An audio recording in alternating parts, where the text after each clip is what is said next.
장군님 축지법 쓰신다 듣고 왔습니다. 여보세요. 여보세요? 글쓰기 첫걸음 합시다. 네. 너는 방송 시작하기 전에 할 말이 있지 먼저. 음, 음, 없는, 빨리 해라. 왜 방송 안 해요? 지금 방송 켰는데 빨리 하라고. 띵. 빨리 해라. 음, 방송을 받으니까 죄송합니다. 과학적 패러다임은 절대적인가? 잠깐만, 잠깐만. 안녕하세요. 별마신, 방송 못 들어가지? 지금 켜져 있는데. 이렇게 돼 있어요.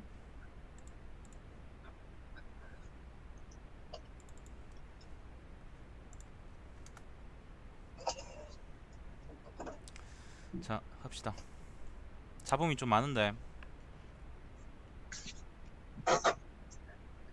그냥 전화로 지금 받고 있는데요. 뭐 쿵쾅거리는 소리가 많은데. 아니, 없는데. 아니, 뭔가 이상한데. 자, 합시다. 누구 들어왔어요? 통신 기술의 패러다임을 바꿀 오주의 기술.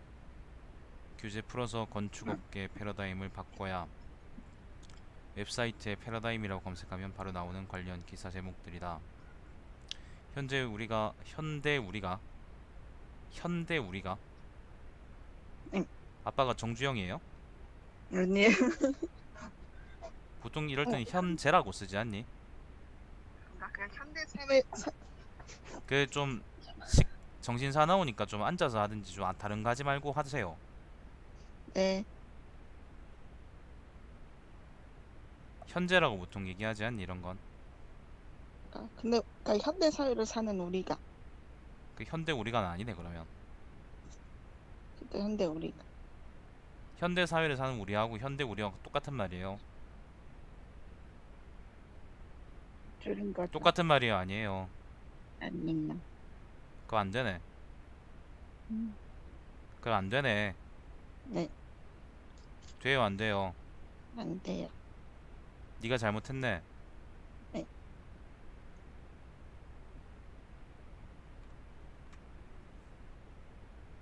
현재 우리가 사용하는 패러다임이라는 단어를 처음 유행시킨 사람은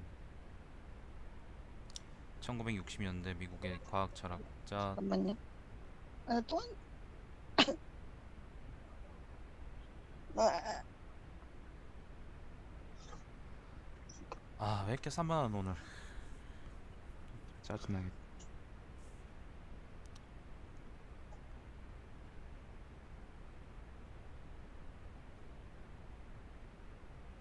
여보세요. 여보세요. 왜 이렇게 산만한데? 우리 집에서는 그럴 수밖에 없어요, 지금. 문 닫고 하세요 그러면. 근데 문 닫으면, 네. 난 지금 피곤해서 되게 짜증이 많이 나거든. 그러니까 좀 기분 좀 거스르지 말래? 음,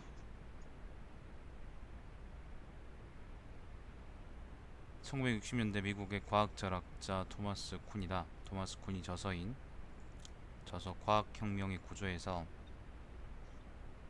보통 논문 같은 그냥 글 하나는 네. 이렇게 괄호 하나로 쓰고, 책 같은 이제 글들이 모여 있는 그런 거는 괄호 두 개를 써요. 괄호 두 개. 음, 구별을 그렇게 해요. 음, 과학 과학혁명의 구조에서 패러다임의 개념을 규정하기 전에는 이 단어가 잘 쓰이지 않았다. 이 근거는 뭔데? 뭐가요? 패러다임. 그러니까 토마스 쿤이 이 말을 처음 쓰기 시작했, 그러니까 사실 이제 유행시켰다는 그런 근거는 뭔데? 아니, 그, 뭐지? 누가 서문에다 그렇게 썼어요. 어디에 나와요? 그게? 그 책 서문에. 네가 본 책이면 예, 그 책 제목을 여기 적어야 되지 않을까? 어디 있었잖아요. 여보세요? 과학혁명의 구조. 지금 네 목소리 제대로 안 들리거든요.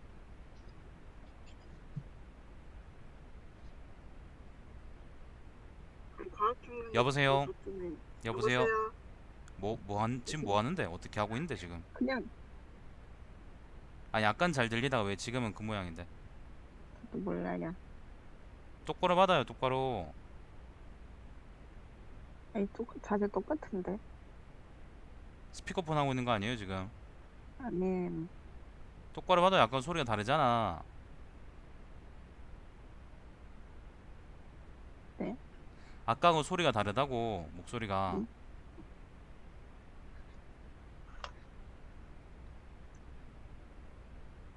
응? 잘 들려요? 이제 들리네. 뭐 했는데, 지금? 음. 네, 똑같이 받고 뭐 있었는데 했냐고? 아까하고 다르잖아, 지금. 뭐가 다르? 방금 전하고 다르잖아. 방금 전하고 소리가 음. 다르다고. 방금 전하고 어떻게 달라진 건데?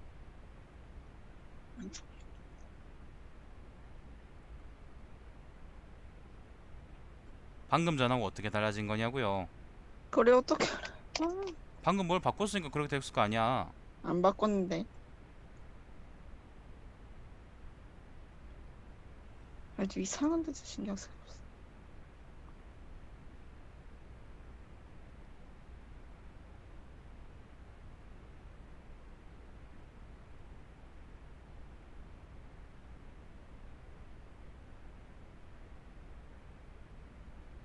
한 번 참았다. 한 번 참았고 한 번 더 안 참는다.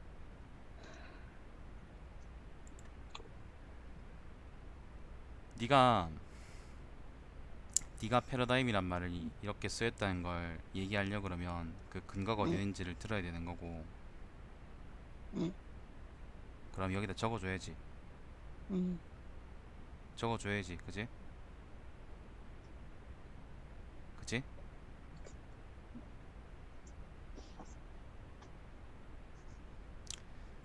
대답 안 할래요? 네. 어떻게 해줘야 된다고? 그 어디 적었는지 써야지. 어떻게 써야 될까? 음.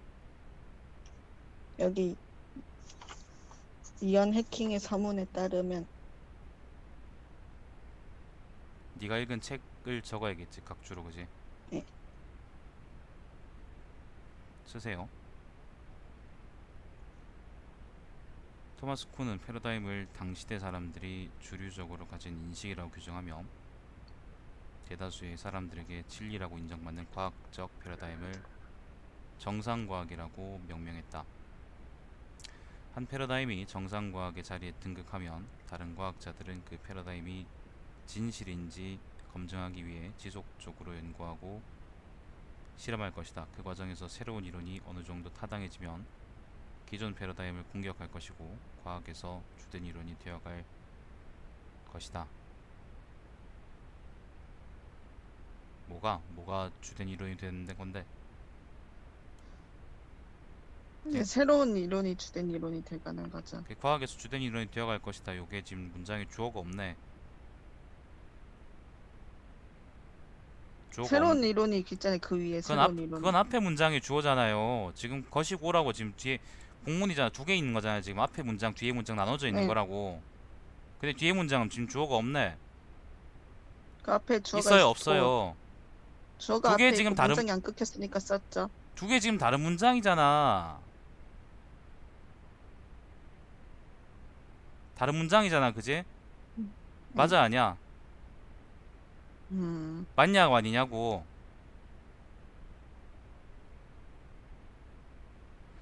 다른 문장이냐고 같은 문장이냐고 묻잖아.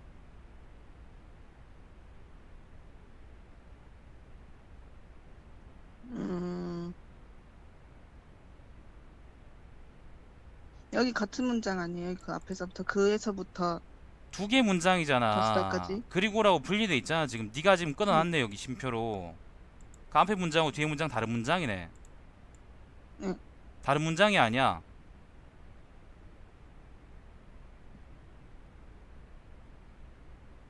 다른 문장이냐고 아니냐고 지금 똑같이 몇 번째 묻는 거야. 빨리 대답해.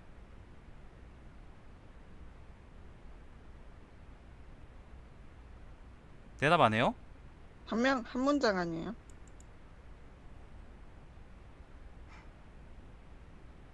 여기 그럼 그리고라고 끊어놓은 건 뭔데? 어디 어디? 공격할 것이고라고 그리고라고 끊어온 건 뭔데요? 이 뭔데 그러면? 어차피 동격이니까 그 위에 주어가 같이 쓸 수 있는 거 아니에요? 앞뒤 문장이 같은 구조면 정확히 같은 네, 구조면 그렇게 쓰겠는데 근데 지금 같은 구조 네. 아니잖아요.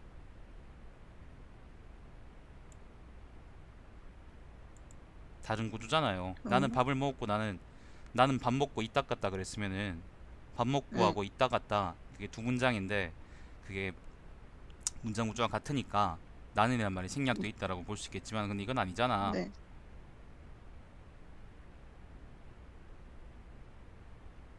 음.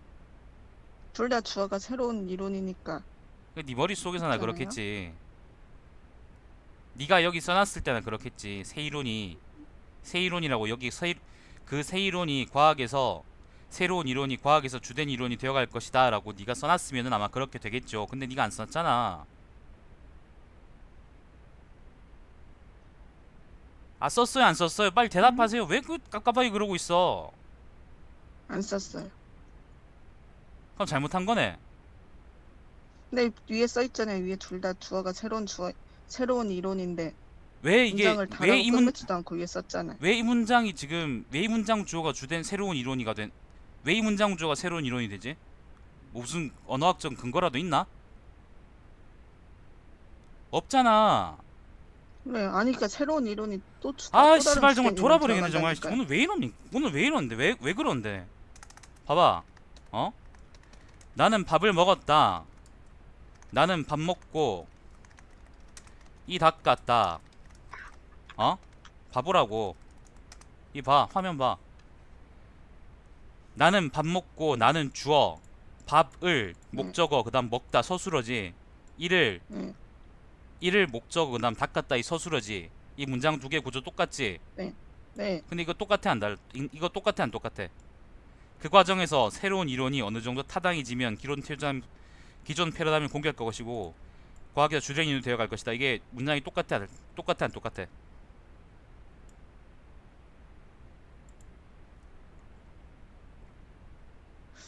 앞에 다른 말들이 붙 똑같은데. 앞에 다른 말들이 붙어 있으니까 시발 이게 새로운 이론이란 게 꼭 와야 된다는 게 잘 머리 안 들어잖아. 주어를 음, 붙이라고 그러니까.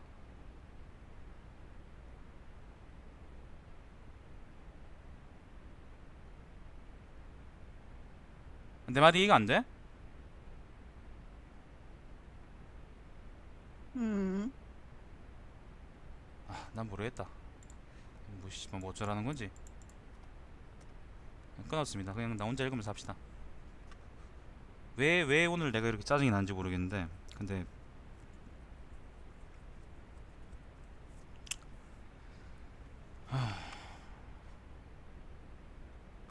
뭐 어쩌라는 건지 모르겠네. 주어가 없어요 지금. 주어가 없기 때문에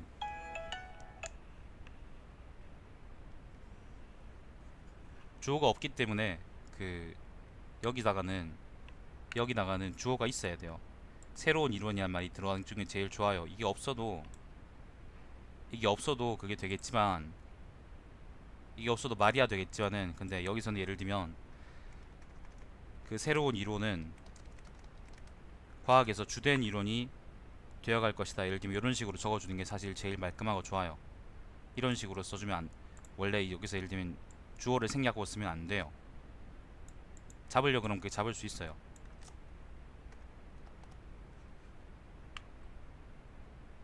토마스 쿤은 이처럼 정상과학이 지속적으로 공격받아서 기존 패러다임이 바뀌기 시작할 때를 과학혁명이라고 주장한다. 많은 사람들이 자연과학에 있어서 이런 말 쓰지 마세요. 뭐뭐에 있어서 이런 말 쓰지 말라고. 존나 번역도 같으니까 쓰지 마세요.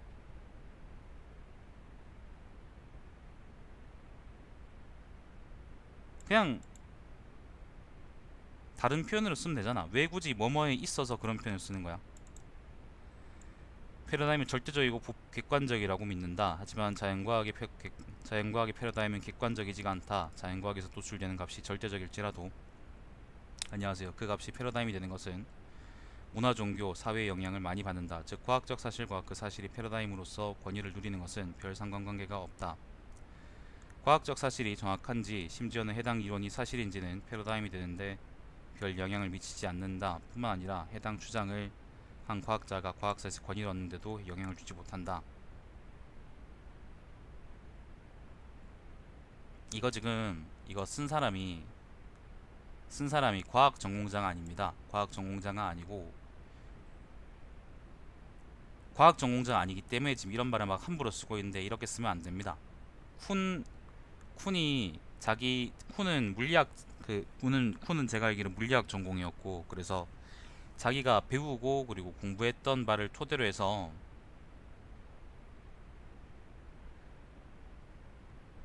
난 분명히 설명했다. 난 분명히 설명했는데 아까 얘기했던 것처럼 주어가 있는 게 훨씬 나은 문장이고 그래서 난 설명했는데 네가 계속 그걸 못 받아들이고 있는데 나는 거기에 대해서 더 설명할 생각 없어.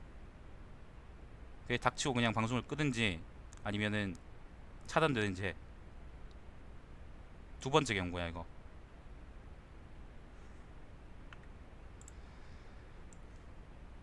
다시 얘기하지만은 이거 쓴 사람은 지금 유용주가 썼는데 이거 쓴 사람은 과학 전공자가 아닙니다. 그렇기 때문에 이렇게 함부로 쓰면 안 돼요. 자기가 충분히 그 근거를 들 수 있을 때 그걸 써야 됩니다. 예를 들어서 어떤 과학에서의 어떤 이제 과학 이론에서의 주된 생각이라는 게 물론 그 어떤 경우는 과학적 근거가 별로 없어도 정치적으로 그 정치적으로 그게 옳기 때문에 그게 과학적인 그런 걸로 이제 인정됐을 때도 있었어요. 종교적이거나 정치적이거나 예를 들면 중세 이전에 많이 그랬죠. 르네상스 근처에도 많이 그랬습니다. 근데 하지만 그럼에도 불구하고 어쨌건 그 과학적 패러다임이라는 거는 현상을 잘 설명할 수 있어야 돼요. 현상을 잘 설명할 수 있어야 됩니다. 그렇기 때문에 예를 들면 천동설을 보통 예로 많이 들어요. 근데 천동설의 경우에는 그 하늘이 돌아가는 거를 설명을 하지 못한 게 아니에요. 어쨌건 복잡하긴 하지만 설명을 하긴 했단 말이지. 근데 이제 그 다만 지동설 쪽이 중력 이론하고 뉴턴의 중력 이론하고 더 이제 잘 맞아 떨어지면서 그게 좀 더 타당하고 합리적인 선택이라고 사람들한테 합리적인 설명이라고 사람들한테 선택을 받은 거죠.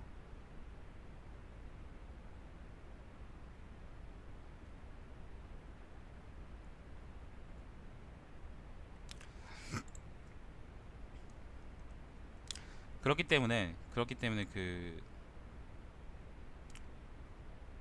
요런 식으로 글을 쓰면 안 돼요. 지금 보면은 과학적 사실이 정확한지 심지어는 해당 이론이 사실인지는 패러다임이 되는데 영향을 미치지 않는다. 이거는 굉장히 존나 무책임한 말이고 사실과도 거리가 있고요. 그리고 근거도 지금 이 글에 나와 있지가 않죠. 이렇게 쓰면 안 된다는 거예요.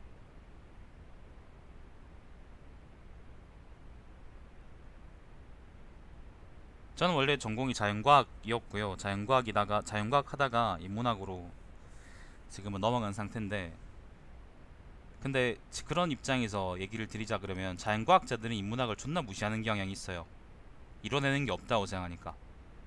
실제로 어느 정도 부분은 그게 맞는 말이에요. 근데 자연과학자들은 인문학이라는 게 어쨌거나 자연과학이 정교해지기 전까지 세상을 지탱해왔다는 사실을 전혀 인정하려고 그러지 않아요. 지금도 인문학적 원리들이 사람들의 세상을 만들어가고 유지해가는데 되게 중요한 역할을 하고 있다는 것도 인정을 싶어하지 않고요. 그리고 인문학자들은 수학이나 과학을 좆도 공부하려고 그러지 않으면서 자연과학이 쓸모없다고 생각해요. 왜냐하면 그게 사람 사이의 일을 설명하지 못한다고 생각을 하니까.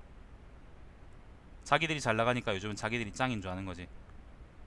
서로 좀 그렇게 생각 안 했으면 좋겠어요. 서로 존중해 줬으면 좋겠어요. 지금 지금 여기 있는 요 문장 있죠. 즉 과학적 사실과 그것이 패러다임으로 권위를 누리는 것은 별 상관관계 없다. 과학적 사실이 정확한지 심지어는 해당 이론이 사실인지는 패러다임이 되는데 별 영향을 미치지 않는다. 요거는 과학적인 사실관계, 인과관계, 그리고 과학사, 그리고 역사, 인문학적인 역사 그런 것들의 사실관계를 싸그리 다 무시한 문장이에요.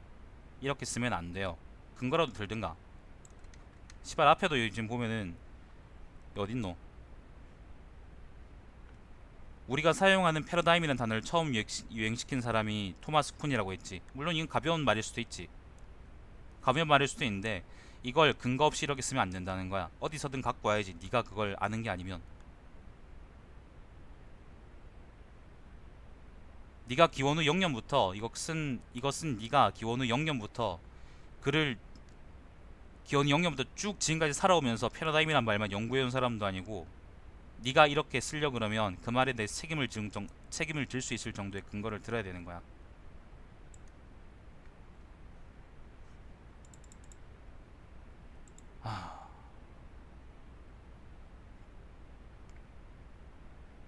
이게 지금 그러니까 여기 이 말의 맥락은요. 어떤 맥락에 쓴 말이냐면 사실관계는 틀렸지만은 어떤 맥락에 쓴 말이냐면은 그 당시에 어떤 특정한 시기에 그 그러니까 우리가 보통 이제 과학적이다라고 얘기할 때 비주류 과학들도 있고 그다음 주류 과학들도 있잖아요.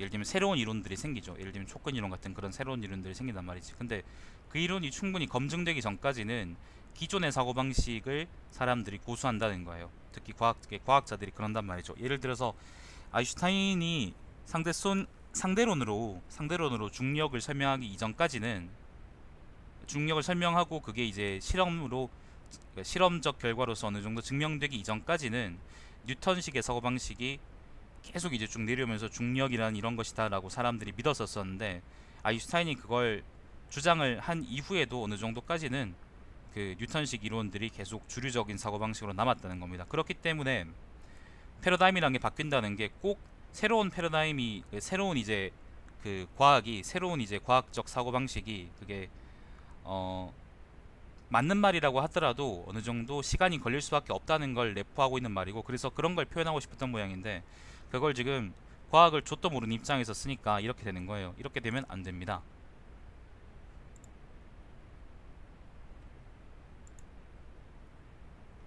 우리가 꼭 정의로운 사람이 예를 들면 성공하는 것이 아닌 것처럼 꼭 그런 게 아닌 것처럼 사고방식이 맞는 말이라고 하더라도 그게 이제 학계나 아니면 사회 전반에 받아들여지기까지는 충분한 설득과 시간이 필요한 거죠. 그렇죠, 그렇죠. 아무튼 여기 지금 나와 있는 그 표현 방식은 굉장히 잘못된 거예요. 과학 철학을 공부하려고 그러면 과학 철학에 대해서 얘기를 하려고 그러면 적어도 씨발 지가 과학에 대해서 알아야지. 마찬가지로 수리 철학에 대해서 얘기하려고 그러면 적어도 수학이 뭔지에 대해서는 알아야지. 배워야 될 거 아니야. 배우고 씨발 거기에 대해서 얘기를 해야 될 거 아니야. 그냥 책 한 권 읽고 글을 쓰려고 하니까 요따위밖에 글이 안 나오는 거야.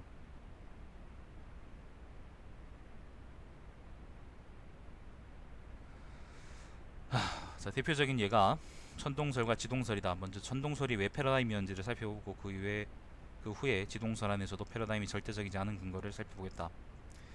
유럽에서 중세 시대까지는 천동설이 패러다임이었다. 천동설이 패러다임으로 인정받은 데에는 두 가지 이유가 있다. 첫 번째는 중세 유럽을 지배했던 로마 가톨릭 교회 등 종교계에서 그 학설에 권위를 부여했기 때문이다. 자, 요거는 맞는 말이죠.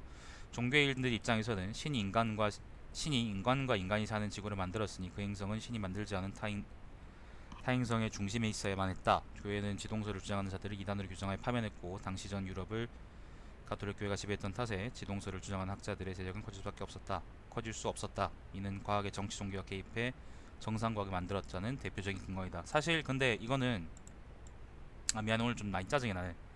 사실 근데 이거는 반은 맞고 반은 틀린 말인 게 왜냐하면은 처음에 천동설이 주류 학설이 됐을 때는 기독교라는 게 만들어지기 전입니다.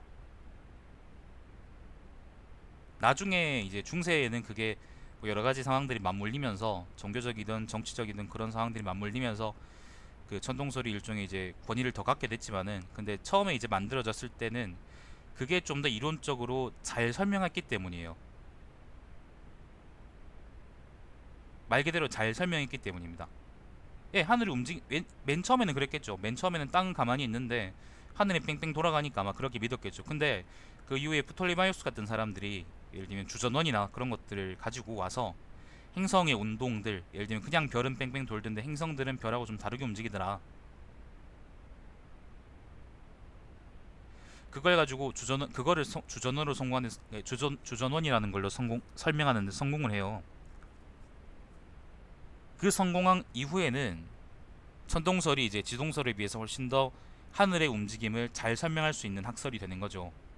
그러니까 천동설이라는 게 우리가 뭐 지금 생각하기 지금 여러분 과학계에서 배우기로는 뭐 당연히 이제 땅은 둥글고 그다음 지구는 둥글고 지구 밖에는 태양이 있고 우주가 있고 그다음 꿈과 희망이 있고 그런 걸로 배워서 천동설은 무식한 소리다라고 여러분이 얘기하고 싶은 분들이 많겠지만은 근데 그 당시에 천동설이 받아들여진 거는 그 당시 사람들은 멍청이가 아니라서 천동설이 하늘의 움직임을 기본적으로 잘 설명했기 때문에 그게 받아들여질 수 있는 기본이 됐다는 거예요. 기본적인 근거가 됐다는 거지. 말 그대로 여기 지금 그래서는 무슨 종교적인 이유 때문에 반드시 지동설이 배척받고 배격받고 그 다음에 천동설이 받아들여진 것처럼 얘기하는데 그렇진 않다는 거예요.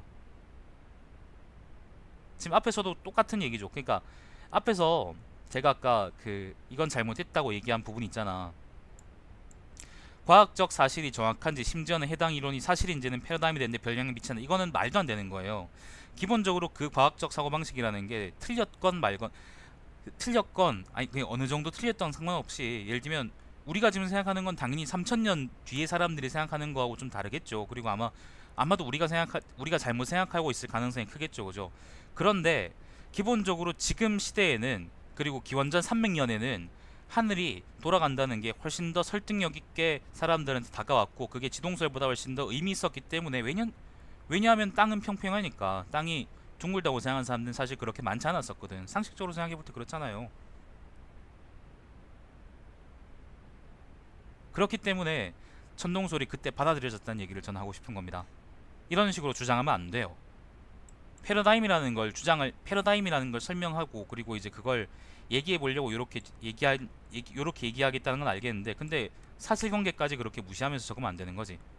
왜 사실관계를 무시할 수밖에 없냐? 유영주가 그럼 이걸 예를 들면 아기를 가지고 과학이 싫어가지고 너무너무 싫어가지고 이렇게 적고 있느냐? 그건 아닐 거예요. 그냥 과학을 모르기 때문에 그런 거지. 뭔가에 대해서 모르면서 뭔가에 대한 철학을 얘기한다는 건 말도 안 되는 거예요.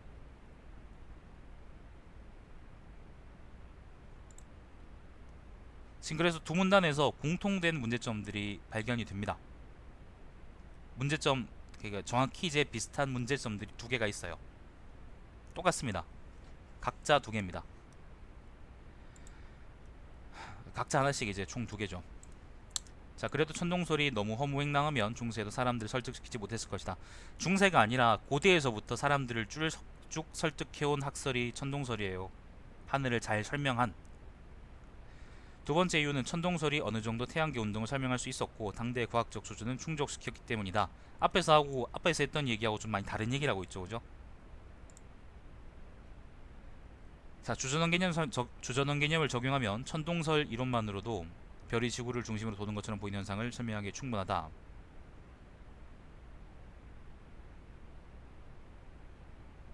아니요, 망원경하고는 별 상관 없습니다. 망원경은 우리가 생각하기에 뭐 전파망원경이나 뭐 그런 게 아니 분광망원경 같은 게 아니면 그냥 가시광선을 보는 망원경이면 사실은 뭐 그걸로 봐도 별은 똑같이 빛나는 점이기 때문에 너무 멀리 있으니까 사실은 천동설, 지동설 같은 거하고 크게 상관이 없습니다. 다만 이제 얼마나 정확하게 관측하느냐가 중요했는데 망원경으로 사실 이제 지동설을 확실하게 이제 지동설에 대한 근거를 확실하게 든 케플러 같은 사람들은 티코 브라헤라는 사람이 순수하게 눈으로 관측한 결과를 가지고 그걸 이끌어낸 거예요. 그러니까 망원경은 사실 그렇게 중요한 그게 아닙니다. 여기서는 이 얘기에서는 그렇지 않습니다. 연주 시차도 마찬가지다. 별의 위치는 변하지 않는다. 지구는 공전하기 계절에 따라서 지구에서 별을 보는 각도는 조금씩 달라진다. 이 각도의 차이를 연주 시차라고 한다. 연주 시차는 아주 작다. 근대까지 관측 기술로는 연주 시차를 관측이 어렵고 이 개념을 모른다면 타당하다. 연주 시차는 대표적으로 천동설이 틀렸고 지동설이 맞다는 증거인데 왜냐하면은 지구가 공전하지 않으면 그러니까 예를 들면 땅이 돌지 않으면 연주 시차라는 게 발생하지 않기 때문이죠. 이거는 그냥 천문학적이기 때문에 그냥 그렇다고 넘어갈게요. 이걸 다 설명드리려고 그러면 아마 끝도 없을 것 같네요. 예, 망원경 자체는 별 상관이 없어요. 얼마나 정확하게 관측하느냐의 문제인데 사람들은 그때 옛날에도 이제 눈으로도 많이 관측을 했습니다. 하늘을 본다는 거는 사실 그렇게 어려운 일이 아니었어요. 그냥 눈만 붙어 있으면 눈만 붙어 있고 그다음 밤에 자지만 않으면 다 볼 수 있는 거니까.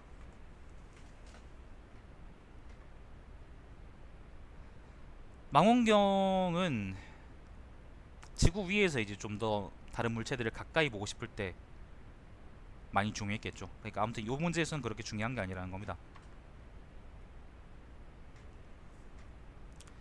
자, 아무튼 따라서 중세인에게 천동설이 패러다임이라고 해도 현대인인 우리가 무조건 틀렸다고 말할 수가 없다. 여기서 패러다임이라는 것은 과학 철학에서의 패러다임인데 그런 맥락에서 본다면 이 말은 잘못 쓴 건 아닙니다. 자, 다만 주의해야 할 점은 천동설이 어느 정도는 태양계의 관계를 증명하는 데 적합하다 하더라도 현대인에게 과학적으로 사실로서 천동설이 더 적합한 것은 아니다.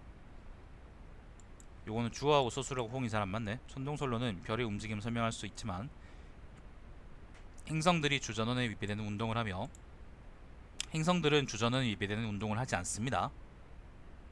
심지어 역행한다는 것 설명, 이거는 과학적으로 완전히 틀린 말입니다. 왜냐하면 주전원이라는 게 행성들이 역행하는 걸 설명하려고 만든 거거든요. 이것 역시 과학을 좆도 모르기 때문에, 잘 모르기 때문에 이렇게 적는 건, 이렇게 이제 자기가 아는 거에 끼워 맞춰서 적는 건데, 이런 태도는 굉장히 많이 나쁜 겁니다. 이렇게 글을 쓰면 안 돼요. 자기가 아는 건 자기가 안다고 하고요, 자기가 모른다는 거는 자기가 모른다고 해야 됩니다. 그러니까 옛날 사람들은 천동설이 더 합리적이었을 거예요. 왜냐하면 땅은 안 둥글니까. 뭐 우리가 뭐 땅 위에 뭐 예를 들면 500km 위에서 500km 상공에서 이제 그걸 보고 있는 것도 아니고, 그러니까 지구를 보고 있는 것도 아니고 땅이 둥근지 어떻게 알겠어요? 정밀하게 측량을 해야 우리가 이제 그냥 일상적으로 다니는 규모에서는 아, 이게 굽은 거구나라는 걸 알 수 있을 텐데, 근데 그때 사람들은 그러지 못했을 거란 말이죠.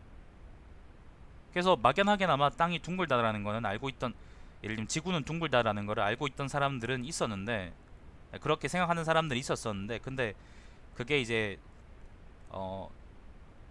대부분 사람들을 설득할 정도로 이제 탄탄한 그런 이론은 아니었다는 거죠. 훨씬 나중이 돼서야 이제 그게 실증되는 거지. 한 바퀴 돌고 나서야. 마젤란 같은 사람들 말이죠. 자, 프리드리 베셀이 1836년 별의 연주 시차를 처음 발표한 이래로, 발견이겠죠. 발견한 이래로 관측 기술이 발달해 현대 천문학자들은 거의 모든 별의 연주 시차를 충분히 관측할 수 있지 않습니다. 연주 시차는 굉장히 작은 값입니다. 굉장히 작은 값이에요. 아, 이걸 내가 설명을 해드려야 되나 말아야 되나 모르겠네.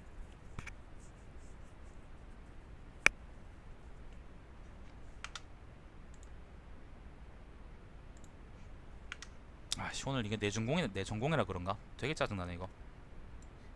잠깐만 있어봐요.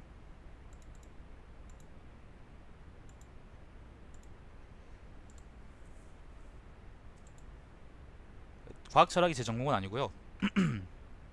그 지금 천문학 부분인데 전공이라서 좀 유독 더 짜증나는 것 같은데, 지금 전 피곤하기도 많이 피곤하고, 근데 방송 상태는 안 좋고, 아까 지금 처음부터 들은 분들 알겠지만은 내 말에 사사건건 시비를 걸고,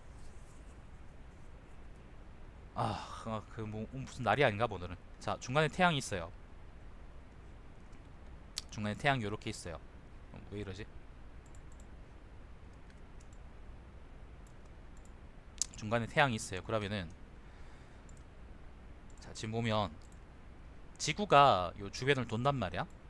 지구가 이거예요. 그리고 이렇게 이제 원궤도를, 뭐 타원 궤도를 돌겠죠, 그죠? 요게 지구 궤도예요. 만약에 별이 여기 있다고 칩시다. 여기 되게 좋은 위치죠, 관측하기에. 그러면은 여기서 볼 때는 이렇게 보이겠죠, 그죠? 근데 이쪽에 있을 때는 어떻게 보겠어요? 6개월 뒤에. 그러면 이렇게 보이겠죠. 그러면은 여기 있을 때는 이쪽 방향으로 보이고, 여기 있을 때는 이쪽 반대 방향으로 보이겠죠. 차이가 있어요, 분명히. 이게 요걸 우리가 시차라 그러는데, 그 시차의 반인 요값 있죠, 요값. 요거를 우리가 연주 시차라 그래요.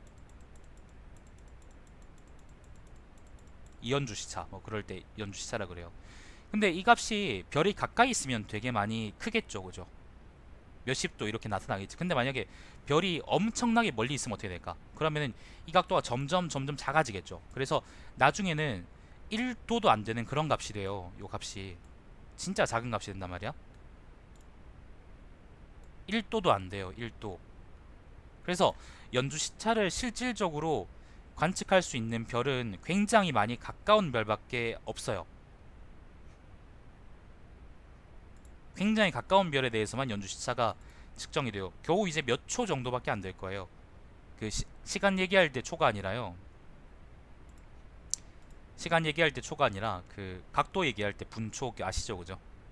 그 도보다 60분의 1 낮은 게 분이고 그 1분보다 60분의 1 작은 게 초예요. 그러니까 사실은 지금 여기 지금 보이는 것처럼 여기 지금 적은 것처럼 프리드 베셀이 1836년 별의 연주 시차를 처음 발표하니 처음 발견이겠죠, 그죠? 발견한 이래로 관측 기술이 발달해 현대 천문학자들은 거의 모든 별의 연주 시차를 충분히 관측할 수가 있는 게 아닌 거죠. 전혀 아닌 겁니다. 전혀.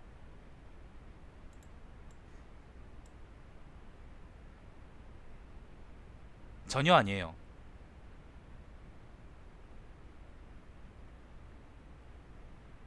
이러면 안 되는 거예요. 그러니까 일단 지금 보니까 뭐 글 문장은 사실 내가 뭐 크게까지 막 그 아까 지금 내가 좀 화난 부분도 있었지만은 크게 막 그런 부분 크게 막 이제 막 그런 엄청나게 막 그 뭐죠? 경천동지할 정도로 막 크게 잘못된 문장들은 없는데 근데 지금 보면은 그 세부적인 그 사실관계들에서 이 글이 적절하지가 않아요. 적합하지가 않습니다. 틀린 말들이에요, 이거.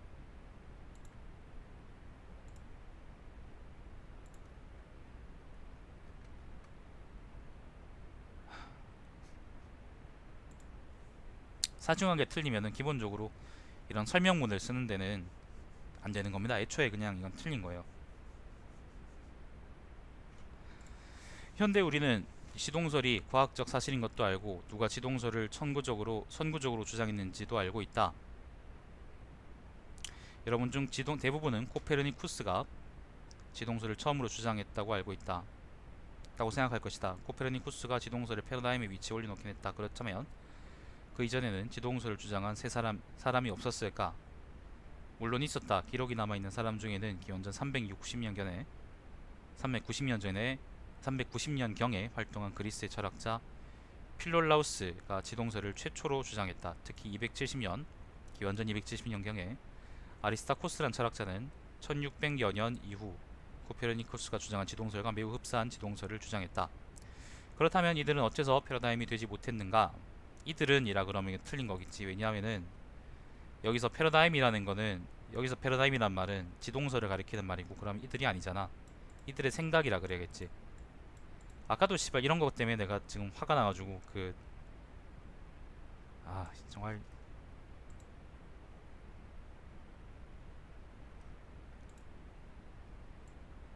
내가 좀 오늘 좀 유독 더 화가 나네.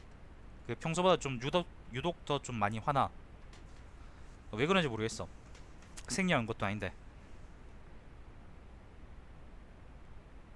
그냥 뭐 그런 날이 있겠지 뭐.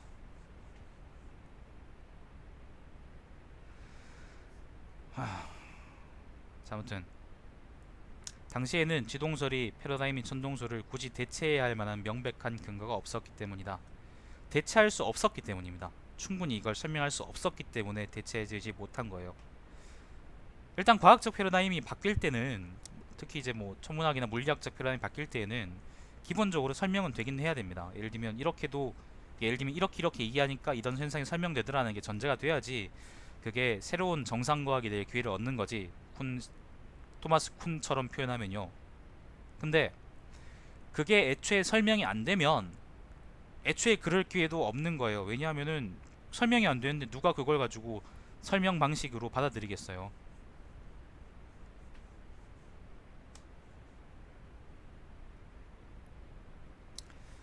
당시 지동설은 자세하지 않았으며 후배 과학자들이 그들의 주장을 이어받아 천동설을 반박할 정도로 연구하고 실험하지도 않았다.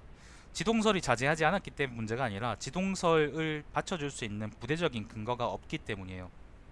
예를 들면 땅이 둥글다라는 근거가 그때 당시에는 부족하고 사람들한테 많이 퍼지지 않았기 때문이죠. 왜냐하면 그때 사람들이 고작 다닐 수 있던 거는 그리스 게이들 주변이나 아니면 이탈리아 남부 지역이나 아니면은 저기 어디야? 동쪽 페르시아 끝이니까.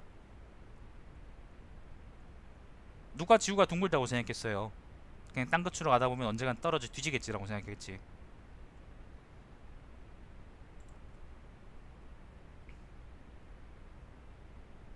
당시의 지동설은 자세하지 않았으며 아무튼 넘어가보자. 즉 지동설을 주장한 고대 과학자들은 과학혁명을 일으키지 못했기 때문에 사실을 주장했음에도 불구하고 패러다임을 만들지 못했다. 지금 이것도 이제 앞에 잘못된 주장들하고 섞여서 만들어 나온 주장인 거죠. 이러면 안 되는 겁니다. 코페르니쿠스가 지동설을 주장한 이후로 지동설에 대한 연구는 급물살 탔다. 그렇지 않아요.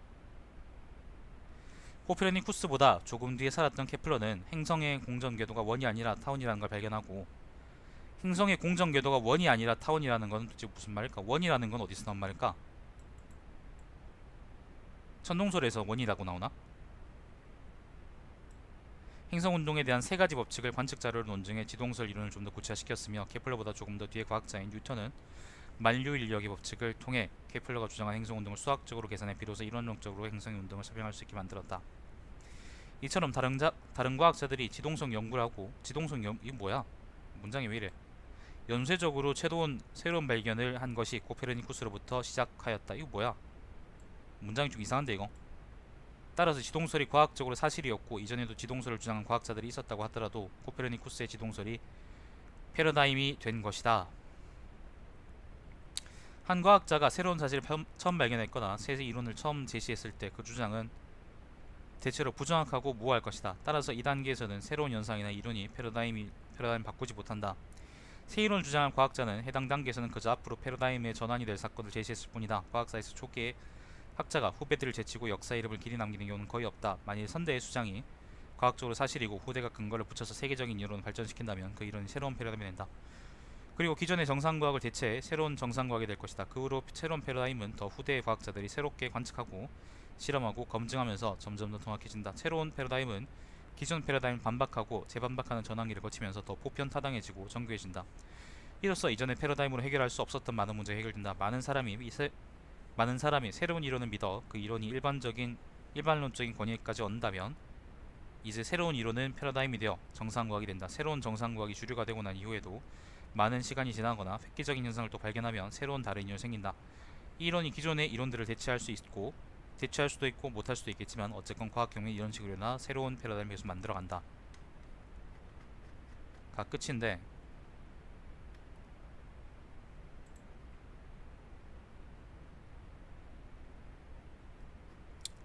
왜 이렇게 어정쩡하게 끝나지?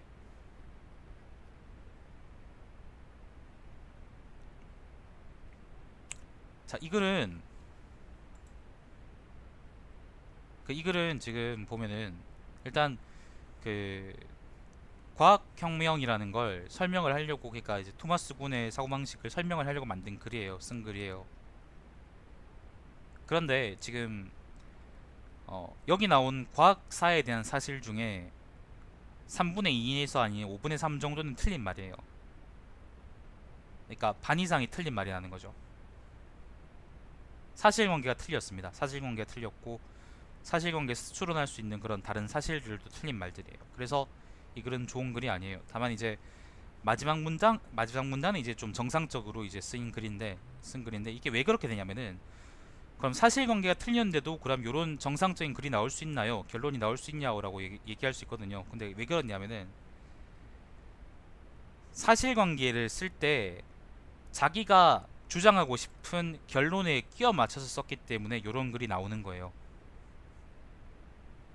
그러니까 결론을 미리 정해놓고 나서 그 결론을 끼워 맞추기 위해서 다른 사실들을 갖고 와서 논증하기 때문에 요런 되게 부자연스러운 문제가 발생할 수 있는 거라고요. 우리가 보통 사실 사람들이 보통 그렇게 해요. 주장을 먼저 정해놓고 나서 그 근거를 들죠. 그런데 우리가 이제 학교에서 배우기로는 근거들이 막 생겨나고 그걸 통해서 새로운 추론이 생긴다라고 얘기하잖아요. 사실은 요 글은 완전히 그거에 거꾸로 쓰인 글인 거죠. 주장이 먼저 있고 나서 그 주장을 뒷받침하기 위해서 근거를 사실관계에서 갖고 왔는데, 그 과학적 사실관계라는 게 저자 본인이 잘 모르는 과학적 지식에서 기인한 거기 때문에 사실은 요 글은 그런 의미에서 쓸모없는 글이 돼버린 거지. 반만 맞고 반은 틀린 그리게 되는 건데, 그 틀린 반 부분이 과학적 사실관계이기 때문에 이거는 어딘가에 내거나 그러면은 이제 웃음거리가 될 수 있는 그런 글인 겁니다. 그러면 안 돼요. 기자 새끼들이 그런 거 많이 하는데, 기자 새끼들이 그런 거 많이 합니다. 기자 새끼들이 그 자기가 주장하고 싶은 걸 적어놓고 그 주장에 맞춰가지고, 특히 이제 조선일보, 종양일보 이런 새끼들이 많이 그렇게 하거든요. 주장하고 싶은 말에 맞춰가지고 사실관계들을 이리저리 비틀고 끼워 맞춰가지고 그걸 이끌어냅니다. 그러고 나서 사람 그걸 신문이라고 내면은 그 구독자들은 그걸 보면서 아유 씨발 오늘도 나라가 평화롭구나 그렇게 딸딸이 치는 거죠. 아니면 우리 빨갱이 정부들이 잘못하고 있구나, 조선일보 짱짱짱 그렇게 손가락을 세우는 겁니다. 아니면 조를 세우는 거죠. 그러면 안 되는 거죠. 다만 이제 그 글하고 조선일보 글하고 그다음 요 글의 차이점이 있다면은, 이 글은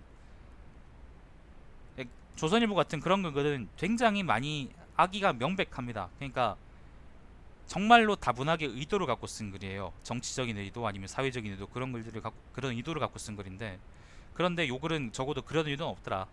그런 의도 없는데 그냥 저자가 과학적인 사실을 잘 몰라서 이렇게밖에 쓸 수가 없었더라 라는 그런 차이가 있습니다.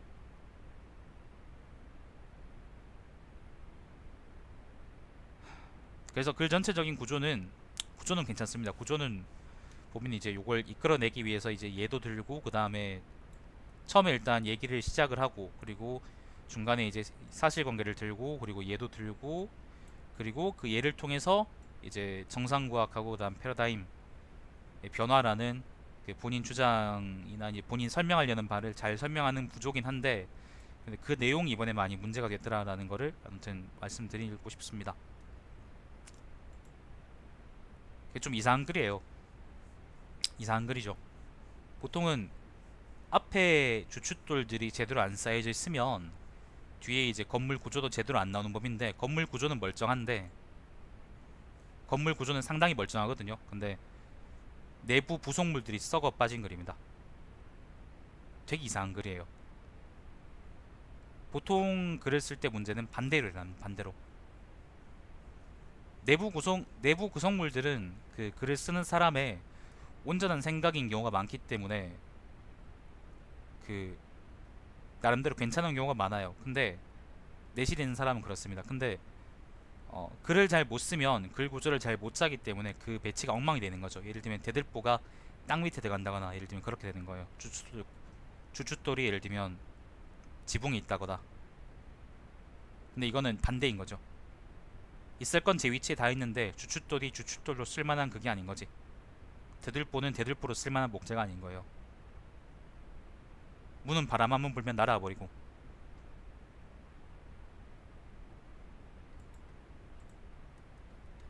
그렇습니다. 별로 제가 오늘 좋은 기분으로 방송을 하지 못했는데, 어쨌거나 글은 이렇습니다. 여러분은 이렇게 쓰지 말기 바랍니다. 글 구조는 보고 한번 따라해 볼 만하고요. 구조가 아니라 이제 내용은 따라하지 마시고 그러시면 됩니다. 자, 시청해주셔서 감사드리고, 제 방송 유튜브 달마시안TV에서 다시 볼 수 있습니다. 내일 밤에는 철학산책 방송이 있습니다. 방송 종료하겠습니다.